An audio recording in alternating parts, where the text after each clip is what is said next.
March, and you're just in time for the Legends Edition, coming to you live from Broadcasting House, Nairobi, Kenya. And top in this bulletin,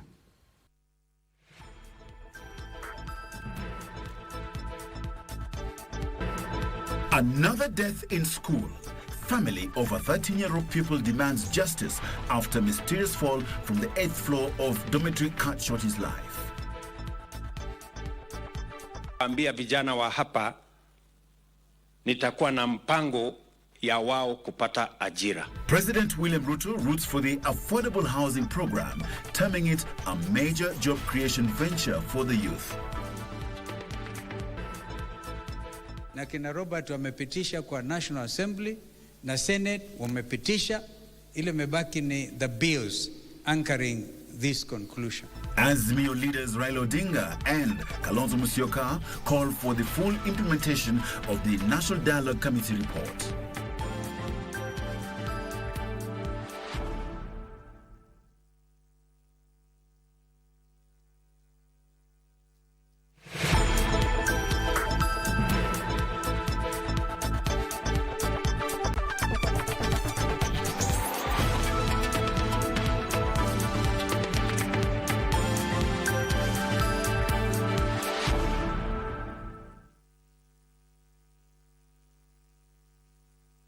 Our sign language interpreter is Lucy Mora, and we're glad you made this channel your choice. I'm Edmund Mudibo. A family in Umoja area, Embakasi West constituency in Nairobi County is demanding justice following the mysterious death of their 13-year-old son. Wesley Njiru, a grade 8 pupil at Joy Gardens Primary School, is said to have allegedly fallen from the rooftop of an 8th floor dormitory on Friday night.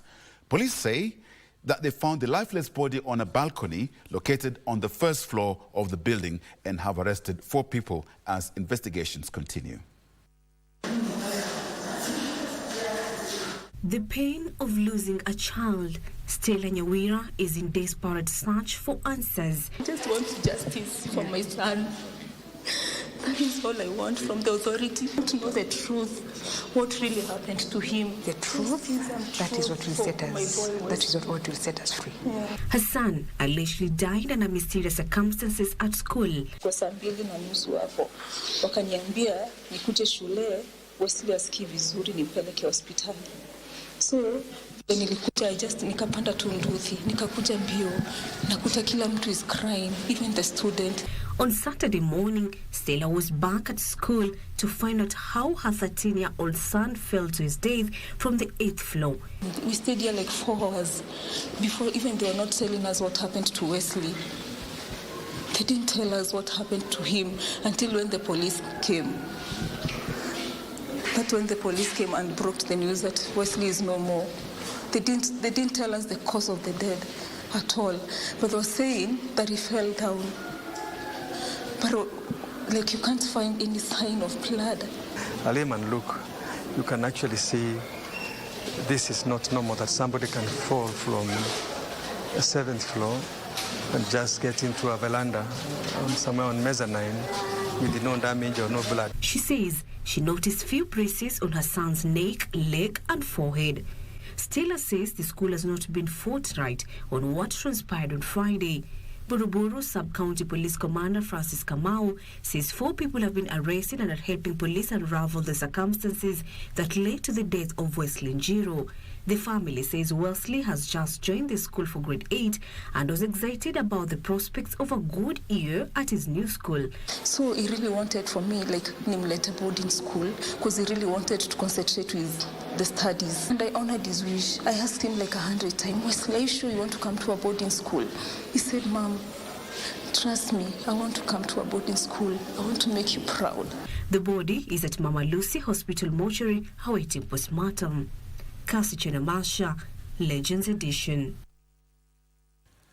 President William Ruto has implored Ukambani political leadership to support the government's agenda of creating jobs for the youth through the affordable housing program. Speaking in Wote in Makueni County, the head of state lauded the Makueni County government for working with the national government for the benefit of the people.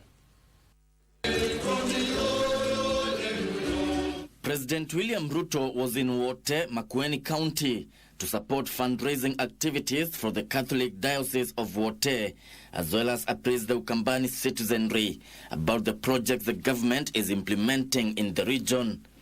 Katika budget ambayo mimi natengeneza saa hizi, napendekeza karibu shilingi bilioni 100 ya mambo ya barabara. Nyinyi wabunge munisaidie kupitisha huko bunge. Hapa Makueni mwaka huu tumeweka bilioni 1.5 ya kuunganisha watu 25,000 wapya Makueni County kwa huduma ya stima. President Ruto called on local leaders to support the affordable housing program, saying construction of 1,000 housing units in Makueni County will start on Monday. Niko tayari kufanya kazi na viongozi wote waliochaguliwa, kwa sababu mimi naamini hakuna kiongozi anachaguliwa kwa bahati mbaya. Kila kiongozi anachaguliwa kwa mapenzi ya Mungu. The head of state issued a warning to public officers involved in corruption. Na wauliza, and I am speaking to you as your father figure by office. Nataka niwaombe tuondoe vizuizi, kwa sababu saa zingine tukitaka kufanya kazi fulani tunaweka vizuizi mpaka mimi nizungumziwe, mpaka mimi nipatiwe kakitu, mpaka mimi ni hapana. Hiyo maneno tuachane naye. Makueni Governor Mutula Kilonzo Jr. and lawmakers from the region lobbied for completion of stored projects. Sisi hatutaki kusaulika, tusisaulike. And the handshake that Professor is suggesting, we have a formula for you to come to this community, wapatie vitu zile wanataka, because you are the president of these people also. The president assured Ukambani residents Thoke Dam will be completed by June this year. Gishuki Washira, Legends Edition. President William Ruto has commended the Kenya Defence Forces as an institution that has excellently discharged its mandate and defends the country's sovereignty. The president spoke at State House, Nairobi, as he presided over the swearing-in ceremony of newly appointed commanders of various ranks of the Kenya Defence Forces. They include Vice Chief of Defence Forces, Lieutenant General Charles Muriu Kahariri, Kenya Army Commander Lieutenant General David Kimayo Tarus, and Kenya Navy Commander Major General Thomas Njoroge Ng'ang'a. The president also nominated retired Lieutenant General Jonah Mwangi as Kenya's ambassador to Iran and retired Lieutenant General Peter Mbogonjiru as Kenya's High Commissioner to Pakistan. As he presided over the swearing-in ceremony of the Vice Chief of Defence Forces and Service Commanders on Saturday at State House, President William Ruto hailed the Kenya Defence Forces as a model institution that has guaranteed Kenya's peace and stability. I am confident that the positions that you now occupy are positions that you're going to use to build the military as an institution. Noting that the strength of a nation is dependent on its institutions, the president said the government is strengthening all public institutions to make them deliver on their mandate. The aspirations for economic development, social development, political progress will be undermined if institutions that guarantee the stability of a nation are not in good shape.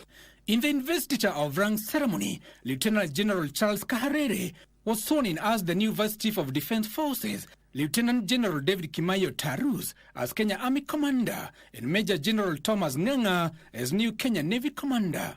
That I will be faithful and bear true allegiance to the Republic of Kenya. That I will be faithful and bear true allegiance to the Republic of Kenya and to the President as the Commander-in-Chief. That I will be faithful and bear true allegiance to the Republic of Kenya and to the President as the Commander-in-Chief of the Kenya Defence Forces. Lieutenant General Jimson Longiro is the new Vice-Chancellor of the National Defence University. Lieutenant Generals Jonah Mwangi and Peter Njiro are taking up diplomatic postings in Iran and Pakistan respectively after their tenure of service ended yesterday. At the same time, the head of state affirmed the government's commitment to a united country devoid of tribalism and division.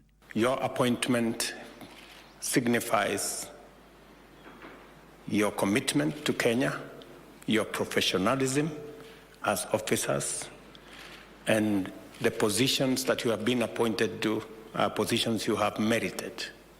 As they take the new ranks, President William Ruto has called on the new office holders to maintain the high standards and keep the traditions that displays Kenya Defence Forces as a professional force. Giverson Minor, Legends Edition, State House, Nairobi. Azimio leader Raila Odinga wants the government to do its part as the opposition plays its role in the implementation of the National Dialogue Committee report. Meanwhile, Wiper leader Kalonzo Musyoka has challenged Parliament to pass the proposed laws in the report for it to be fully implemented. Tilio Marco reports.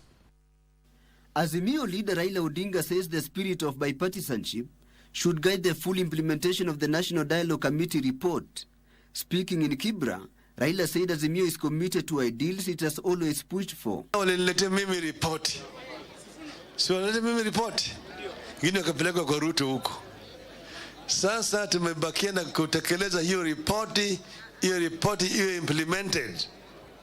Na sasa hapo sasa mimi nitahakikisha kwamba Bwana Ruto amefanya kazi yake pande ile na mimi nimefanya yangu pande hii. The National Dialogue Committee report, which was handed over to the President, proposes among others the entrenchment of the 2/3 gender rule. Na kina Robert wamepitisha kwa National Assembly na Senate wamepitisha, ile mebaki ni the bills anchoring this conclusion. Na hakuna jambo la kucheza. The report and Odinga's stab at the African Union Commission's top seat have been the latest unifying factors between Kenya Kwanza and Azimio.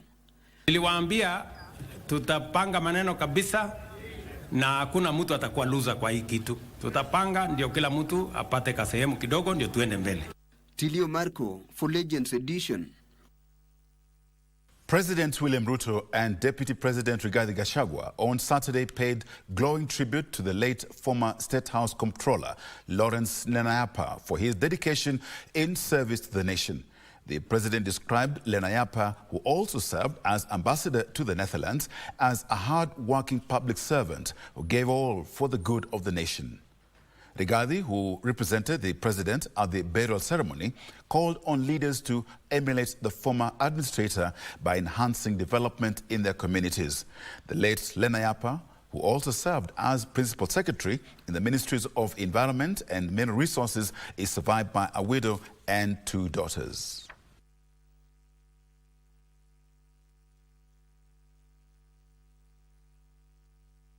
I come here twofold. One, on behalf of President William Ruto and the government of the Republic of Kenya, to say goodbye to a distinguished public servant who has served this country with distinction and commitment. And the President has sent his condolences, and those of the government of the Republic of Kenya, to the family. And after my few remarks, I'll read his message of condolence and later present it to the family. I also come here in my private capacity to say goodbye to a family friend, a great man, a humble man, a very generous human being, a man with a big heart, a man who loves his family, who loves his community, who loves his country, and a very genuine friend. First Lady Rachel Ruto has called on Kenyans to embrace and support the services of the community health workers who help in the early detection and treatment of illness. Speaking during the burial of Mzee Paul Maritim Samoei, Further, to her private secretary, Helen Soin, in Nangili, Kakamega County, the First Lady emphasized the importance of universal health care, especially preventive health care, thus reducing the cost burden associated with curative health care. Nafikiria tuko na wale community health promoters wakati huu ambao wako mashinani kuangalia afya ya wananchi. Msiogope wananchi. Huyo msichana au kijana akikuja kwako, wacha akuje angalie apime pressure, wacha akuje apime sukari, wacha akuje angalie mambo ya maji na mambo ambayo vile mambo inatumika kule nyumbani. Maana pengine ugonjwa zingine ukianza kutumia dawa mapema inaweza kukusaidia. A section of senior government officials drawn from Nyanza region has launched an educational fund aimed at helping bright but less privileged students achieve their academic goals. The leaders will pool resources together at the end of every year to help achieve the fund's goal. Information Communication and the Digital Economy Cabinet Secretary Eliud Owalo says the kitty will supplement existing funds to ensure no deserving student is left out. Achola Simon with the details.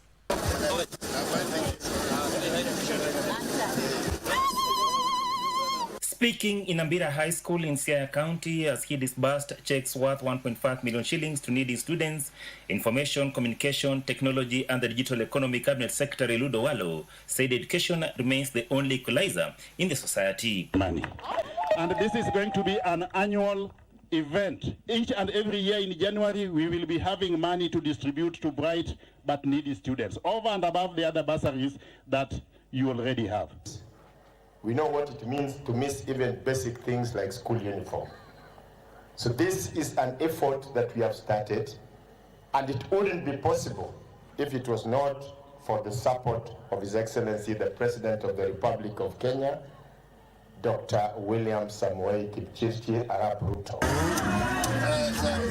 Owalo, who would later join Interior Principal Secretary Raymond Omolo, also handed over a new school bus at Ruma Mixed Secondary School. That you are not going to make it if you are not disciplined. You must listen to your teachers, you must listen to your parents, and you must do what is expected of you as a student. And while at it, know that we mean well for you, we want you to succeed, we want you to excel, so that in the days to come, you will be PSS, you will be CSS, and even the president of this great republic. The leaders called on the community to embrace government projects and exploit available opportunities. Alone next week, we have got 6 markets which will be commissioned so that our mothers and sisters can have a habitable environment where to do business. The only reciprocation that we can exhibit as the people is to give the government an enabling environment to exploit its full potential and deliver on its agenda. They said all stalled projects in the region will be revived, a new one started in line with the president's promise of working with all leaders regardless of their political affiliation. Achola Simon, Legends Edition, Kisumu County.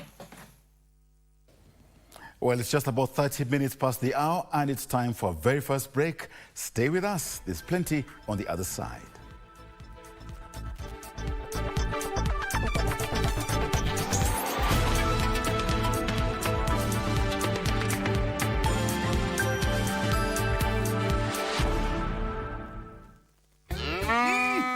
Shamba ni mbili, yako ni gani? Kwenye star 570 hash. Every 100 shillings unayotumia kwa Lucky Game inakupa 1 entry point ya kuingia kwenye drum ya draw, ambayo inakupa fursa ya kujishindia moja kati ya shamba hizi mbili.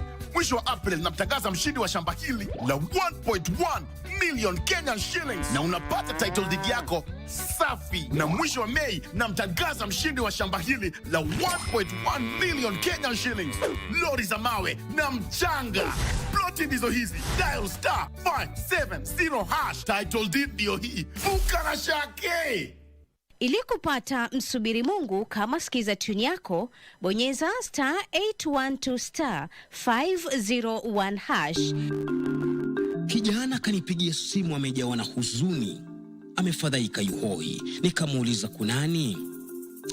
Japo nimetia jitihada za mtu wa kujenga nyumba kwa mate, nikaongeza kumcha Mungu, sifanikiwi. Naishi kama lofa mlala hoi, kabwela wa madongo. Kupata msubiri Mungu kama skiza tune, bonyeza *812 *501 hash. *812 *501 hash.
Welcome back.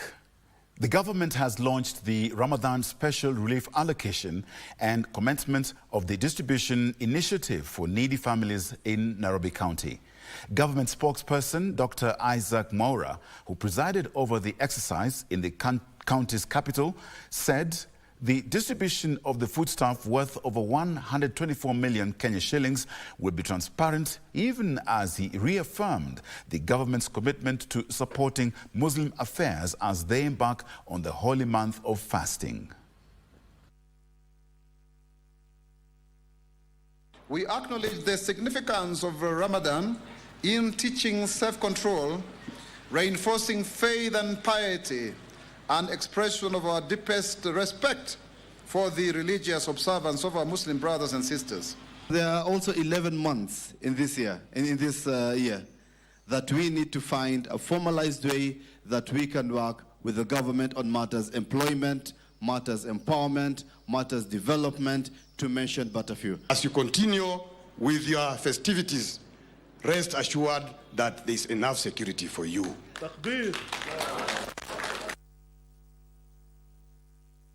Members of the Talai clan living in Kericho County are appealing for the government to resettle them permanently. The community claims it has been living in the county as squatters for the last 75 years, and their appeal for resettlement has hit a snag. They made the call during a ceremony to celebrate the government's recognition of the clan's contribution to the liberation of the country, as Wycliffe Okech now tells us.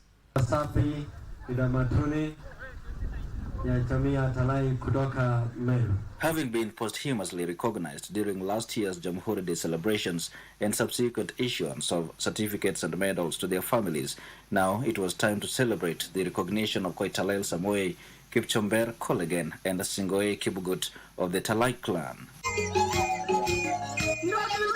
Members of the community from as far as Moyale, Embu, and Meru counties gathered at the Kipkelion Township Primary School in Kericho for this auspicious ceremony.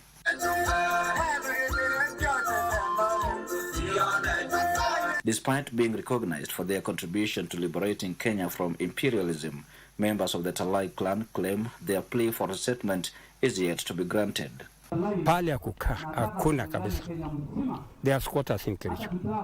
Na wanakaa rebellion, yani walisukuma mpaka sasa wako kwa mtoni. Hata saa hii tuko na kesi shamba karibu kuchukuliwa ingine, wale Talai wale walikuwa nakaa hapo for 60 years. Watu wanajiita at housing, wanataka kutoa hapo. So changamoto kubwa number one ni shamba. They also decry exclusion in governance and political leadership in their host counties. Hatuna MCA. hata moja. Nomination ikitaka kufanywa wanapea watu wengine. They don't recognize watu wa Talai. As the community urges for empowerment in various spheres of life, the National Heroes Council maintains relevant government agencies are working collaboratively to fast-track establishment of the Heroes Fund. Serikali ishike mkono na wajue tuko, lakini tuko na tabu. Na hiyo tabu tukitaka kumalizwa ni president mwenyewe aje atupe shamba. Now that the president has recognized the Rai family, when we make appeal to him that Rais are complaining on this and this, land issue first, and then the second one is being involved in government machinery, I'm sure the president will take some steps. The council maintains it is committed to recognizing and empowering national heroes and their families as a way of enhancing cohesion in the country. For the Legends edition from Kericho County, I am Wycliffe Okech. Female legislators have vowed to maximize on proposals of the multi-sectoral working group on the two-thirds gender principle to ensure the agenda is realized when the report is considered in the bicameral parliament. The two-thirds agenda, which has been elusive for years, received support from President William Ruto, who at the commencement of the 13th Parliament directed legislators to ensure it is realized during the Kenya Kwanza administration tenure. As the country joins the world in marking International Women's Day, female legislators say they will adopt various approaches to bring it to fruition. The two-thirds gender rule principle remains elusive, even as it is pertinent in the realization of equal opportunities for Kenyans. The recent report by the multi-sectoral working group on the two-thirds gender principle stressed on the need for the country to adhere to the provisions of the Constitution in addressing gender parity. And with Parliament set to consider amendments on various laws, including the two-thirds agenda, female legislators are keen to ensure the agenda is adopted by the House. We will make sure that NADCO report will not pass without two-thirds gender being included and being part of that. We've been bringing in gender as a standalone bill. An amendment is a standalone bill, and maybe that could be the reason why many times it's been defeated. But this time around, there's an omnibus of other amendments that are being sought. The way it is, the country can turn over such that we have more women in parliament, and it will be applied to men. So it is not a women affair. As women, we have seen our gaps. We have understood and agree amongst us that perhaps we were a little bit naive in some areas in the past, but how are we going to fill those gaps? That's what we've been strategizing around. While acknowledging that previous attempts flopped, the lawmakers believe rallying their male counterparts is crucial if the representation of women legislators is to increase. We are not as many as we expect to win a bill or to pass the bills successfully. We need the men to support us. If we could have party leaders consider giving women tickets in their strongholds, if we have strong women there vying, I am telling you it is going to be a game changer. It is high time that even as people say, yes, we will support, we will be able to do that at the end of the day and realize our dream. Currently, the plan to realize gender parity has received political goodwill from both the government and the opposition.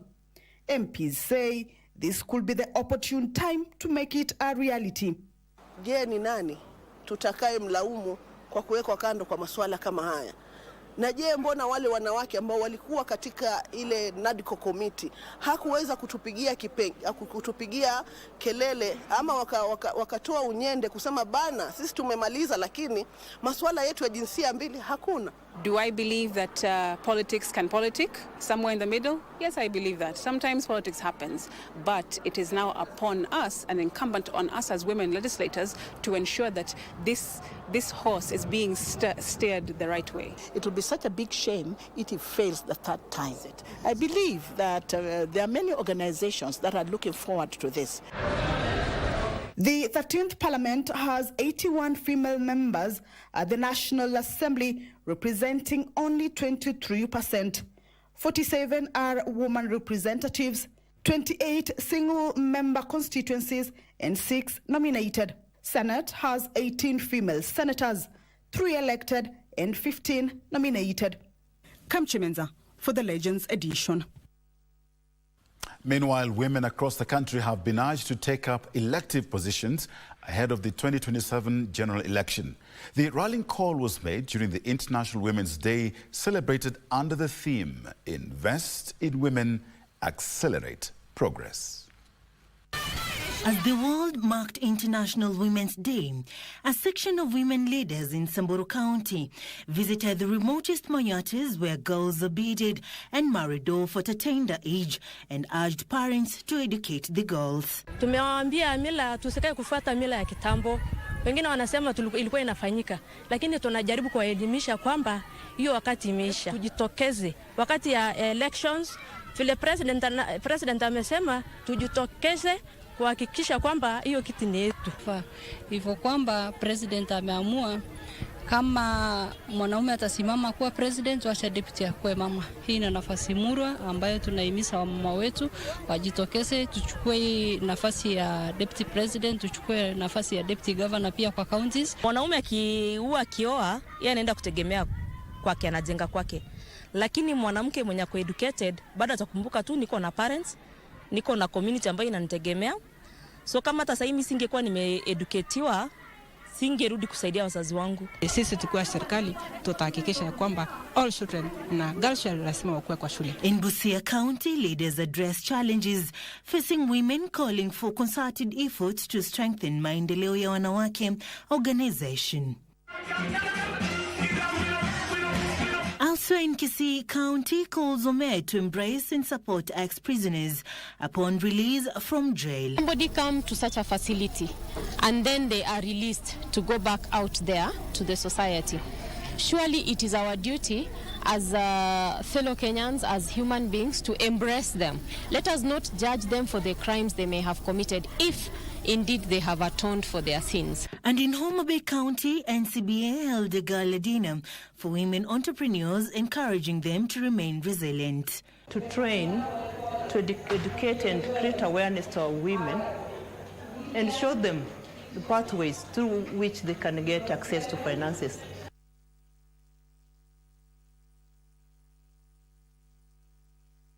Kisumu Governor Professor Anyang' Nyong'o has challenged media practitioners to adapt to the changing dynamics in the media industry to ensure their resilience. The governor stated that even in the emerging challenges in journalism, there are opportunities that can be exploited to sustain the profession for the nation's development. This and more in our County News Roundup. It was at the opening of a media hub in Kisumu County that area governor Professor Anyang' Nyong'o urged the media to strategically adapt to challenges facing the profession to ensure their sustainability. Digital news platforms are taking over the traditional news reporting, and the impact is big. To survive this tidal wave, journalists must devise survival tactics. We must be smarter. The Media Hub, funded by the Media Council of Kenya, facilitates journalists and independent content producers to ply their trade. In Isiolo, Governor Abdi Ibrahim Guyo has been summoned to appear before the Senate's Public Accounts Committee for failure to honor its invites. Guyo is said to have failed to show up before the committee that had visited the county to probe expenditures on trade, health and water. Town. Asipotii sheria hana nguvu, akitii sheria ana nguvu. So sisi tutatumia sheria na mambo ambayo tumeona hapa, hiyo miradi kidogo tumeona ni karibu shilingi bilioni 3 zimeharibiwa. On education, at least 350 learners at BDE Primary School in Makadara Sub-County, Nairobi County, are set to benefit from sanitary towels, courtesy of Faith Nora Lukosi Foundation. Education is an equalizer. Education is the key to success.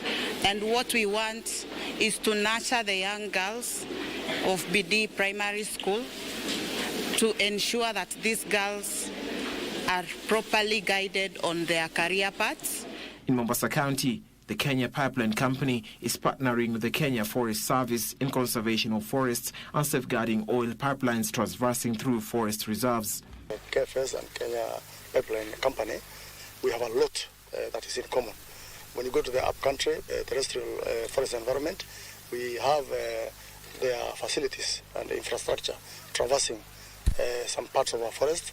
In Kilifi County, the construction of a liquefied petroleum gas holding facility at Vipingo area has been stopped. Governor Gideon Mungaro said they've received complaints that the contractor was implementing a different work plan from one licensed and employing foreigners without work permits. There's a problem here which you guys reported in Vipingo on a gas storage plant being constructed. So I wanted to know from all the players, yeah, if everybody played a role and if the law was followed. Elsewhere, Turkey's ambassador to Kenya, Sundai Yüksel, has termed Kenya real estate market as vibrant and abounding with opportunities in different sectors. We are looking forward to more projects that will pave the way for a better and increased trade volume between our two countries. It's a win-win project and win-win projects coming in the forthcoming days. In the war against illicit brews, the Anti-Counterfeit Authority will on Monday begin a countrywide operation to close down all second-generation liquor plants in fulfillment of the directive by Interior Cabinet Secretary Kithure Kindiki. The only solution to this problem, again, is to cut down the number of manufacturers of spirit.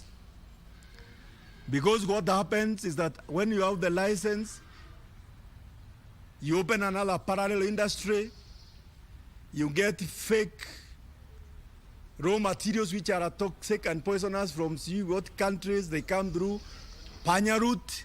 For Legends Edition, I'm Alvin Counder. Time now for our second break, and sports news coming to you after with legend Topi Liambila.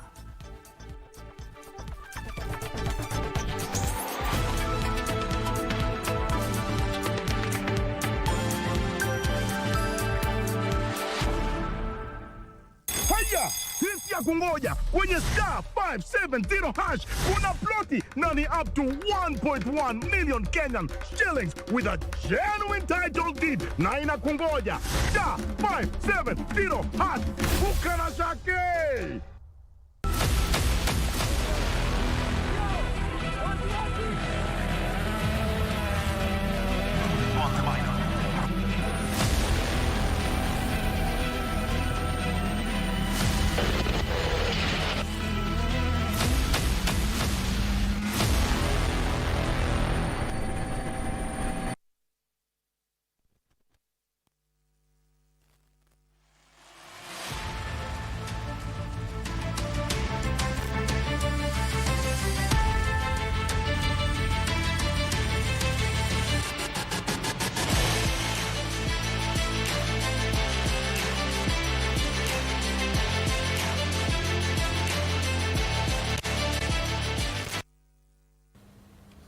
Good evening, and once again is a big welcome. It's always a pleasure to be with you this Saturday evening on the Legends Edition for another sporting update. We start off with volleyball, where Rapid Deployment Unit transferred Pamoja Tujijenge by 3-1 in a closely contested Kenya Volleyball Federation Men's Division 2 League match played at the Nyayo National Stadium outdoor court. In another match, Langata High School lost by 3 to Engineers team. Sabadok. RDO fought hard in the opening minutes of the match, easily bagging the first set 25-17. Pamoja Tujijenge came back stronger in the second set, which they won 25-21 before losing the third set 11-12. RDO bagged the fourth set 25-17 to walk away with maximum points. The game was so stiff, but we managed to emerge the winners against the opponent, and we are proud of that. What's the game been? The game has been fine. The boys have really played so well. Once a coach wins, we're always proud. So the boys have played under instruction, and they followed instruction as far as I'm concerned, and that's why we have a victory today. In other matches, Langata High School lost by 3 straight sets to Engineers. Micros Packers trost Kenyatta University by 3 sets, while Vihiga County lost by 3 sets to Prison Central. Kenya Airports Police Unit currently lead the Men's Division 2 League with 12 points, 3 ahead of Prison Central, while NYS completes the top 3 teams with 9 points. 2 more legs to go, and once we finish we finish the 2 legs, then there's what we call playoffs. Then after playing the playoff, that's when you are now going to crown who will be there, who is the winner of this year's both the Division 1 and Division 2. Faith Akinyi for Legends Edition. And from volleyball to basketball, where USIU Flames humbled Storms 79-39 in a one-sided Women's Basketball Premier League match played at the Nyayo National Stadium Indoor Gymnasium. In the men's category, Thunder registered a convincing 82-56 victory over USIU Tigers. Let's take a look. USIU Flames started the match on a high note, winning the first quarter 22-10. Storms gave their best in the second quarter, but narrowly lost 23-14 to send the match into breather, USIU Flames leading 45-24.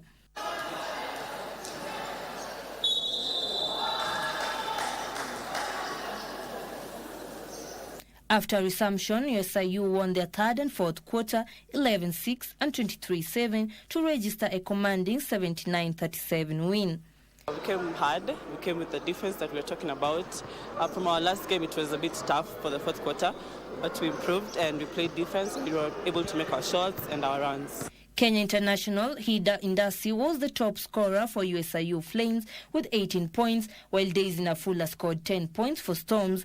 We are not yet ready because after the loss last weekend, we thought maybe this team could have come with a different strategy, only to realize that we can still be ahead of them. In other matches, Thunder registered a convincing 82-56 victory over USIU Tigers, while KPA women beat Strathmore Swords 74-55. Faith Akinyi for Legends Edition. In handball news, reigning champions Nairobi Water stretched their lead at the top of the Handball League standings after beating Daystar University 35-20 in a league match played at the Nyayo National Stadium. In other matches played today, NCPB defeated NYS 42-28. Naomi Musioka topped the score sheet with 10 goals, while Esther Luther scored 8 goals. Nairobi Water now tops the league table with 20 points, 2 points ahead of second place NCPB. In the men's league, NYS, who have so far played 13 matches, beat Technical University 15-0 at the same venue. In another match, Ulinzi Sharks defeated Amazon 45-9 goals. Defending champions NCPB tops the men's league standings with 20 points.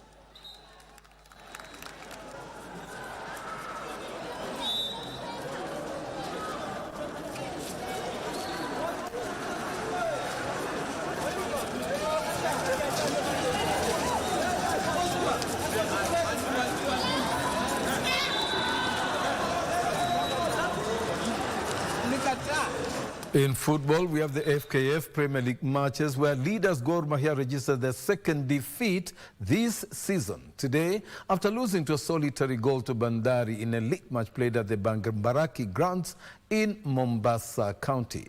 The long goal was netted by Fidel Origa in the 40th minute.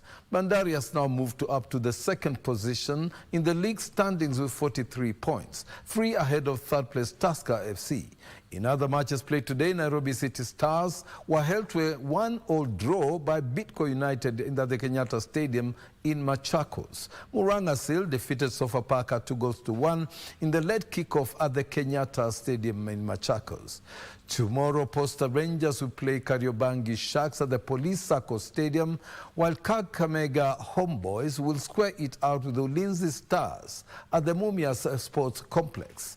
Nzoia Sugar will face Talanta FC at the Sudi Stadium in Homa Bay, while Tusker FC will battle FC Leopards at the Kenyatta Stadium.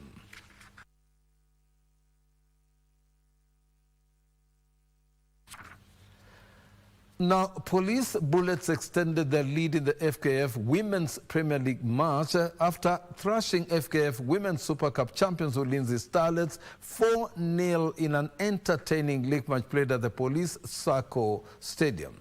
In another match, Kibra Soccer Ladies hammered Nakuru Queens 3-0. Let's take a look.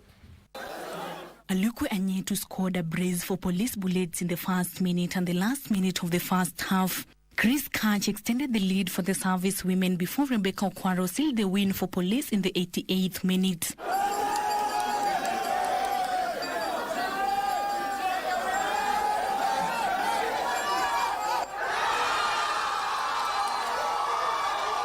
Kenya Police Bullets currently lead the table with 37 points from 15 matches. The law enforcers enjoy unbeaten run in the log, having won 11 matches and drawn 4. Ulinzi Starlets are second on the log with 29 points after 8 wins, 5 draws and a loss. In another match, Kibera Soccer Ladies beat Nakuru Queens 3-0. For Legends Edition, I'm Sela Onyango. On boxing, former heavyweight champion Anthony Joshua registered a second-round knockout win over Francis Ngannou in Saudi Arabia. Joshua, 34, floored the UFC champion in the first round and early in the second round, forcing the center referee to stop the contest. Let's take a look. Focus. Oh! AJ touched it, he went down! 4, 5, what a shot! 6, straight right hand, 7, down the pipe of Ngannou. He's hurt.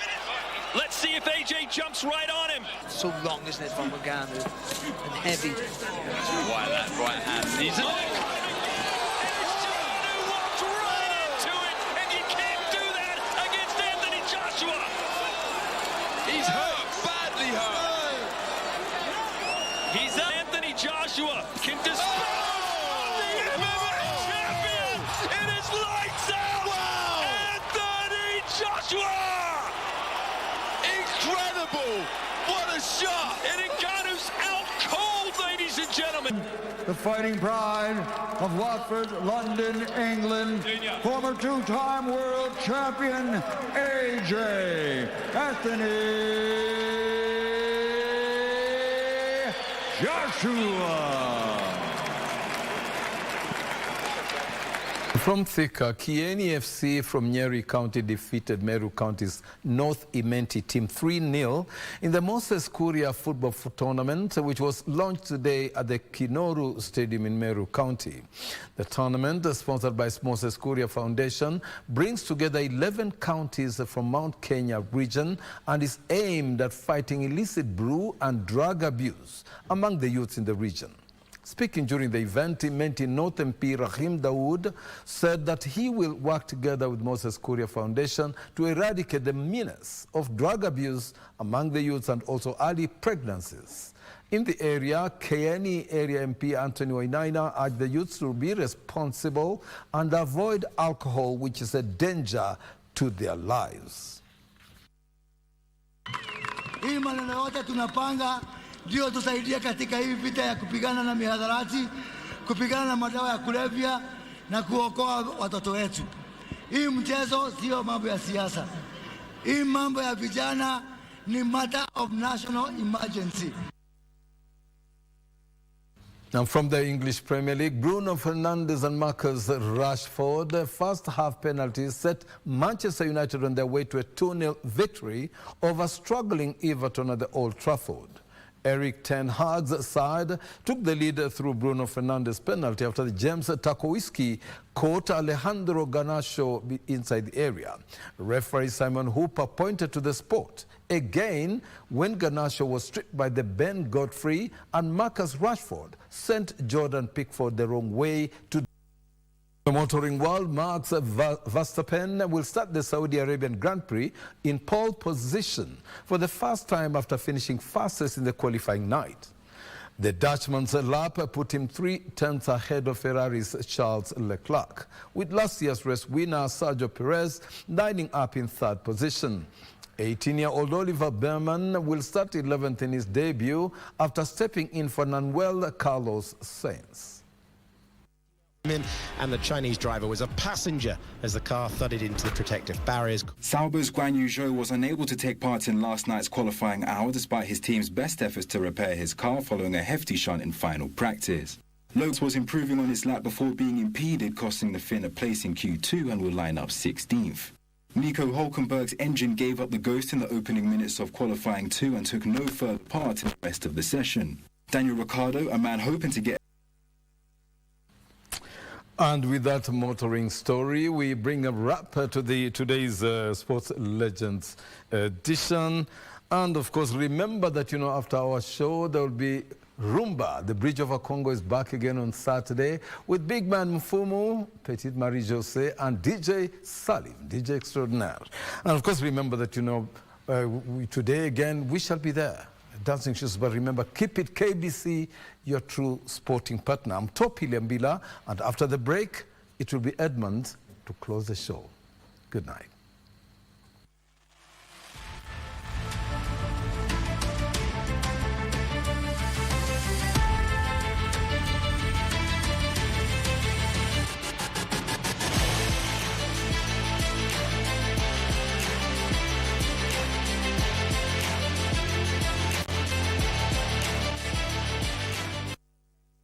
And that does it. It's a wrap. On behalf of our sign language interpreter, that is Lucy Mora, and the great team here at KBC, I'm Edmund Mudibo. Stay well, stay safe. God bless.